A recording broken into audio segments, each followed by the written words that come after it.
L'exposition Victor Bronner, l'aventure magique, se déploie sur les 3 étages de la Villa Paloma et présente pour la première fois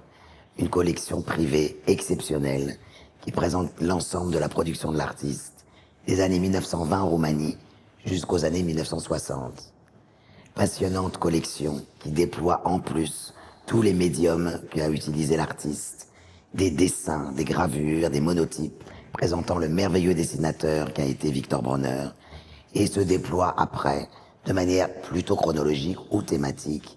les années 1930-1940 avec sa rencontre et le surréalisme, ce pourquoi Victor Bronner est le plus reconnu, le plus identifié.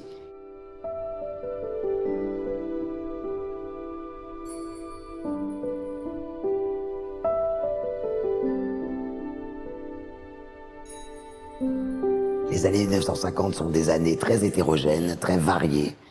où l'artiste continue à explorer notamment le matériau qu'est la cire, qu'il avait découvert dans les Hautes-Alpes quand il était caché pendant la Seconde Guerre mondiale. Il utilise vraiment cette cire comme un moyen,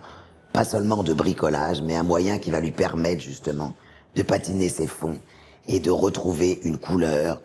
tout à fait passionnante en présentant des œuvres tout à fait différentes.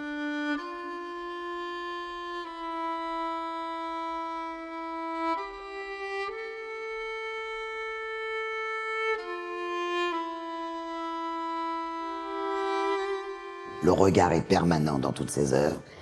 et au fur et à mesure, le double profil de l'artiste avec son œil de face, puisqu'il avait perdu un œil lors d'un accident en 1938, au fur et à mesure, ce double portrait va finalement un peu s'effacer dans les années 60 pour laisser place à un bestiaire imaginé où se met en place des métamorphoses incessantes, joyeuses, mélancoliques, et qui permettent aussi à Victor Bronner d'interroger ce qu'il a fait pratiquement toute sa vie, les mondes invisibles.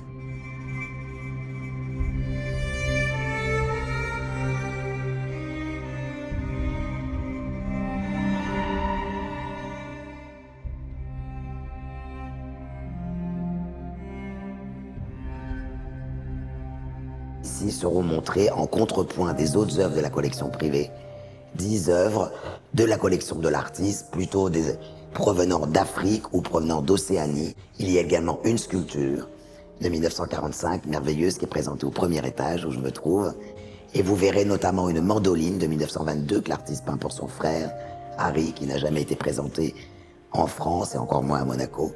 Également des céramiques que Bronner fait en 1953, quand il rejoint Picasso à Vallauris, des merveilleux petits galets sur lesquels il peint. Et aussi, la générosité et cette merveilleuse collection privée nous a aussi amené à présenter les archives, des lettres, bien sûr André Breton qui est également très présent, des cartons d'exposition, des affiches, des photographies.